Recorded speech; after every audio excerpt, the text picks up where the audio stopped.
Aku bersama anak yatim itu di dalam surga nanti seperti Rasulullah menyatukan 3 jari ini, jari tengah dengan jari telunjuk, begitu dekatnya. Aku akan bersama dengan orang yang memelihara anak yatim. Kalau kita saat ini, kalau kita tengok praktek lapangan, kalau kita memelihara itu cuma apa cuma sekedar kita hari besar, atau mulai beliau tahu kita ambil anak yatim itu sampai kita sekolahkan sampai dia dewasa. Jadi berbeda kalimat menyantuni dengan memelihara. Jadi Rasulullah tidak menyebutkan berapa banyak anak yatim, tapi Rasulullah kalimatnya umum. Aku akan bersama orang yang memelihara anak yatim di surga nanti seperti Rasulullah menyatukan jari tengah dengan jari telunjuknya. Pasti dekat. Ini jari tengah dengan jari telunjuk. Ada jarak 10 cm. Tidak ada, begitu dekatnya Rasulullah orang yang memelihara anak ya. Mau saya ingat apa kata Rasulullah? La yatima ba'dal qulubi, tidak dikatakan anak yatim lagi kalau sudah dewasa. Sudah mengalami haid, maka dia tidak dikatakan anak yatim lagi kalau sudah balik. Kedua, wala yahuddu ala ta'amil miskin. Ini kata Rasulullah. Rasulullah memerintahkan kita untuk dekat. Mengapa Rasulullah tidak menyebutkan anak yatim di sini? Karena anak yatim itu berbagai macam karakternya. Terkadang, mohon maaf, dia ditinggalkan oleh ayahnya, tapi dia mempunyai harta yang banyak, atau maknya seorang pegawai negeri, asetnya tinggalkan banyak. Dia anak yatim juga. Tapi ahli warisnya yang menanggungnya luar biasa.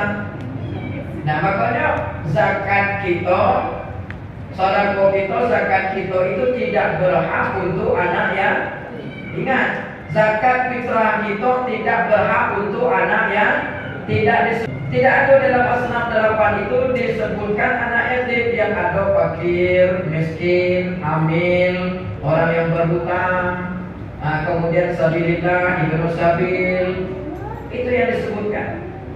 Memang kita diperintahkan oleh Allah, wal mu'minuna wal mu'minatu ba'dhum awliya'u ba'din ya'muruna bil ma'ruf wa yanhauna 'anil munkar wa yuqimuna as-salata wa yu'tuna az-zakata wa yuti'una Allah wa rasul. Inna Allah sayarhamuhumullah, inna Allah 'azizun hakim. Ini kata Allah. Orang mukmin laki-laki dan perempuan, sebagian mereka menolong sebagian yang lainnya. Jadi kita saling tolong menolong. Ini perintah. Kemudian siapa lagi orang yang menista agama kata Allah? Yaitu orang yang fawailul lil musallin. Celakalah orang yang sholat. Sholat macam mana? Allazina hum an sholatihim yang lalai dalam sholat. Macam mana lalai dalam sholatnya? Tak memperhatikan syarat dan ketentuan rukun daripada sholat itu sendiri. Kemudian yang kedua, apa kata Rasulullah dari Abi Dzar? Beliau memerintahkan agar melihat orang yang berada di bawahmu dalam masalah ekonomi, masalah kehidupan.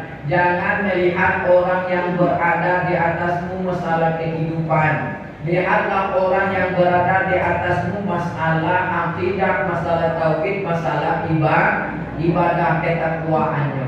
Jadi Rasulullah sangat melarang kita semua untuk memandang orang yang berada di atas kita masalah kehidupan. Kalau kita nengok orang yang berada di atas kita masalah kehidupan, akhirnya hati kita keras, hati kita dongkol, hati kita tak terima, maka timbullah sifat di dalam hati kita tidak mensyukuri nikmat Allah. Apa yang terjadi dalam kehidupan kita ini semuanya itu biiznillah, atas kehendak Allah. Maka yang tiga cara kita mensyukuri atas nikmat Allah itu. Pertama, bagaimana cara kita mensikapi nikmat Allah? Pertama, kita bersyukur dengan lisan. Tapi secara tidak langsung kata Allah, dengan lisannya dia mengakui bahwa apa yang diberikan itu atas pemberian Allah. Maka dia mengucapkan alhamdulillah. Itu alladzi khalaqal mauta wal hayata liyabluwakum ayyukum ahsanu amala wa huwal azizul ghafur. Secara lisan Allah yang menghidupkan kita, Allah yang mematikan kita. Setelah kita mati dihidupkan oleh Allah kembali. Allah yang menciptakan alam semesta, Allah pula yang nanti akan menghancurkan. Allah yang menurunkan hujan, Allah pula yang memberikan panas. Allah yang menurunkan sakit, Allah pula yang menyembuhkannya. Begitulah kehidupan kita. Allah yang memberikan musibah, Allah pula yang akan menghilangkan musibah itu. Dengan adanya musibah itu kata Allah, liyabluwakum ayyukum ahsanu amala. Aku buat uji mereka kata Allah. Allah liyabluwakum ayyukum ahsanu amala. Biarlah kami uji mereka ini. Karena yang diuji itu orang-orang yang orang beriman. Buat ujian oleh Allah Subhanahu wa taala. Ada cobaan, ada ujian atau azab. Sering saya sampaikan. Cobaan bagi orang-orang yang tidak taat kepada Allah. Dia Islam tapi tidak taat kepada Allah. Ujian bagi orang-orang yang taat kepada Allah Subhanahu wa taala. Azab kes bagi orang-orang yang kufar, bagi orang-orang yang musyrik, bagi orang-orang yang ingkar. Ini adalah banyak kes oleh Allah Subhanahu wa taala. Ketika akan kepada kita supaya melihat orang yang berada di atas kita masalah ibadah, masalah takwa kita kepada Allah. Lihat. Kemudian yang ketiga, apa kata Abizar? Rasulullah SAW memerintahkan kepada kita untuk menyambung tali persaudaraan terhadap keluarga kita, menyambung tali persaudaraan dengan sahabat dan teman, menyambung silaturahim dengan tetangga dan seluruh manusia, walaupun kerabat itu kata Rasulullah bersikap kasar terhadapmu. Masyarakat kita walaupun keluarga sendiri pun menyakiti kita, berbuat kasar terhadap kita, kamu tetap menghubungkan silaturahim dengannya. Nah, ini yang perintah Rasulullah SAW supaya kita berbuat baik walaupun keluarga, terkadang yang menyakiti keluarga kita sendiri dan sebagainya, maka berbuat baiklah kata Rasulullah. Insya Allah pasti Allah akan membuka pintu hatinya untuk memberi kesadaran kepadanya. Kemudian selanjutnya agar tidak meminta-minta kepada seseorang pun. Nah, kita tidak boleh meminta kepada seseorang pun. Selagi kita sanggup berusahalah. Karena bekerja hukumnya wajib. Selagi tenaga kita dibutuhkan untuk dipekerjakan, kerjalah, jangan meminta-minta. Ada seorang sahabat yang datang kepada Rasulullah minta jabatan. Apa kata Rasulullah? Dia tidak baik. Tidak usah dijadikan seorang pemimpin. Kenapa orang tidak meminta-minta jabatan dan sebagainya? Itulah orang yang paling baik. Yang kelima, mengatakan yang benar walaupun pahit. Itu yang paling susah. Kadang kita nasihat kawan kita yang benar itu cuek. Terkadang kita tegur, tidak peduli, biarkanlah kata Rasulullah. Sampaikanlah, walaupun kau susah menyampaikannya, walaupun pahit, yang mendengar cuek-cuek bebek, biarlah suatu saat akan dapat apa yang kamu ucapkan. Yang kita lihat itu bukan orang yang menyampaikan, bukan orang yang berkata, tapi apa yang disampaikan, apa yang diucapkan, apa yang diberikan. Walaupun keluar ucapan yang baik itu mohon maaf dari seorang penjahat pun, seorang penzina, pendosa sekalipun, kalau keluar kata-katanya yang baik, mari kita amalkan. Tapi Rasulnya, yang kedua siapa yang disebutkan oleh Allah? Wabirru walidain, berbakti taat kita kepada kedua orang tua. Ada kecualinya, selagi orang tua itu memberi yang terbaik, nasihat yang terbaik, mengarah memerintahkan yang terbaik. Kemudian yang keenam, agar tidak takut celaan saat berdakwah di jalan Allah. Nah ini, jadi kita tidak takut kalau kita berdakwah di jalan Allah. Inilah tantang kita, tantangan yang luar biasa. Ibu-ibu juga demikian. Tantangan yang luar biasa untuk dakwah kita di jalan Allah ini. Apa tantangannya? Bu, tantangan menghadap suami, mengajak suami, mengajak istri juga berdakwah. mengajak anak, mengajak mantu, mengajak besan dan sebagainya berdakwah.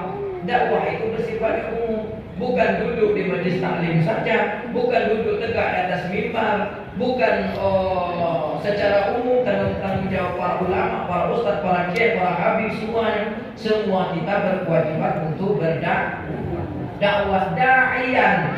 Da'i mengajak. Artinya mengajak watawasau bil haqq watawasau bis. Ajaklah saudara-saudaramu, keluargamu, semua manusia, ajaklah kepada kebaikan. Kemudian ajaklah dalam kesabaran. Gitu. Diajak payu, tengoklah makanya termotivasi kita dengan saudara-saudara kita jemaah-jemaah tabligh. Tengok. Biar macam mana dia tetapi sepagi datang pula ke pintu rumah kita. Assalamualaikum Pak, ayo ke masjid. Itu rumah saya dekat dengan masjid. Kalau ada jemaah tabligh kita tuh pokoknya pagi datang pula ke rumah. Pas zuhur ini tuh pulangnya tuh ke rumah. Sore ini malam tuh datang pula. Rasulullah dulu jadi Allah dari pintu. Assalamualaikum, diajak kiri-kiri pulang begitu. Kalau zaman kini kan ya memang agak susah, orang lah beriman galau. Dikasih nasihat elok-elok, tahulah wah kamu kan zaman Cina. Kemudian yang terakhir agar mengeluarkannya ucapan kalimat la haula wala quwwata illa billahil aliyyil azim, karena itu adalah terletak simpanan di bawah arsy Allah Subhanahu wa taala. Dengan lisan yang ringan kita mengucapkan dengan kalimat la haula wala quwwata illa billahil aliyyil azim. Kalimat tersingkat, ringan kita mengucapkannya, kemudian itu berat timbangan kita di hadapan Allah Subhanahu wa taala karena sebagai amalan simpan kita di bawah Allah Subhanahu wa taala. Ibu-ibu yang dimuliakan Allah Subhanahu wa taala, inilah kajian singkat kita pada sore hari ini, yaitu 7 perintah Rasulullah. Mudah-mudahan bisa kita amalkan untuk semuanya. Mudah-mudahan kita menjadi hamba Allah yang bertaubat, menjadi hamba Allah yang selalu bersucikan diri. Mudah-mudahan kita menjadi umat Rasulullah SAW yang selalu mencintai. Amin ya rabbal alamin. Allahumma waffiqna li aqwamit thoriq. Wassalamualaikum warahmatullahi wabarakatuh. Waalaikumsalam.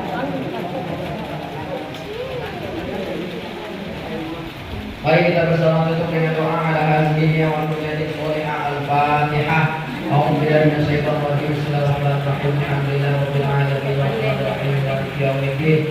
Iyyaka na'budu wa iyyaka nasta'in. Ihdinas siratal mustaqim. Shiratal ladzina an'amta 'alaihim ghairil maghdubi 'alaihim. A'udzu billahi minasy syaithanir rajim. Bismillahirrahmanirrahim. Alhamdulillahi rabbil alamin. Allahumma shalli ala sayyidina Muhammadin wa ala ali sayyidina Muhammad.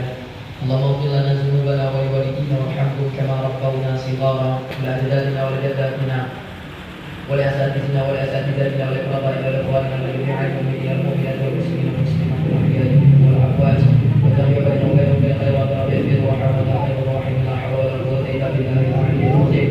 اللهم اجعلنا يا الله من التوابين واجعلنا يا الله من المتقابلين واجعلنا يا الله من عبادك الصالحين واجعلنا يا الله من عبادك الشاكرين واجعلنا يا الله من عبادك الصابرين واجعلنا يا الله من عبادك المقربين واجعلنا يا الله من عبادك المتقين برحمتك يا ارحم الراحمين. ربنا هب لنا من ازواجنا وذرياتنا قرة اعين واجعلنا للمتقين اماما. ربنا لا تزغ قلوبنا بعد إذ هديتنا وهب لنا من لدنك رحمة إنك أنت الوهاب.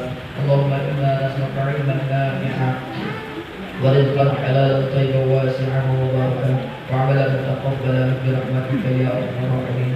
ربنا آتنا في الدنيا حسنة وفي الآخرة حسنة وقنا عذاب النار. صلى الله على سيدنا محمد وعلى آله وصحبه وسلم. بفضلك سبحان ربك رب العزة عما يصفون وسلام على المرسلين.